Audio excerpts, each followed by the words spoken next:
સ્વર્ણિમ જયંતિ મુખ્યમંત્રી શહેરી વિકાસ યોજના હેઠળ આઉટગ્રોથ ગ્રાન્ટ વર્ષ 2024-25 અંતર્ગત વોર્ડ નંબર 1 માં દાતારિયા હનુમાન મંદિરથી સોસાયટી વિસ્તાર સુધીના રોડને આરસીસી રોડ બનાવવાનું કામ, જેનું માપ 1215 મીટર લાંબુ અને 5 મીટર પહોળું હતું, જેનો અંદાજે ખર્ચ 1,30,00,000 જેટલો થનારો છે.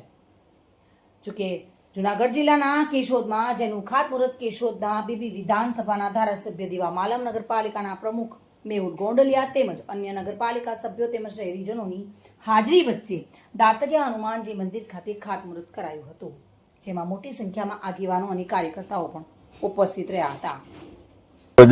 મુખ્યમંત્રી સ્વર્ણિમ યોજના અંતર્ગત 2024-25 આઉટડોર વિસ્તારની ગ્રાન્ટમાંથી કેશોદ વોર્ડ નંબર 1 ખાતે દાતરિયાની મંદિરથી લઈને મકસૂદ ચોક સુધીના રોડનું ખાતમુહૂર્ત માનનીય ધારાસભ્ય શ્રી, નગરપાલિકાના તમામ સદસ્યો તથા સૌ આગેવાનોની હાજરીમાં આજરોજ કરવામાં આવેલું છે. ઘણા સમયથી લોકોની માંગણી હતી કે આ ગાડીમાં પણ સારો રોડ બને.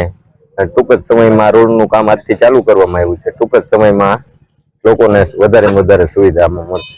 અત્યારે કાર્યક્રમમાં 2023-24ની જે ગ્રાન્ટ છે સ્વર્ણિમ યોજનાની, એના કામ પણ ચાલુ છે અને આયોજનમાં પણ ઘણા બધા રસ્તાઓ મૂકેલા છે. અંદાજે 15 કરોડના રસ્તાઓ આયોજનમાં છે. જો વહેલા વહેલી તકે મંજૂર થઈને આવી જાય તો એ કામ પણ મારા કાર્યક્રમમાં જ પૂરા થશે. મધુર રાવલિયા સાથે bureau report, today Gujarati news.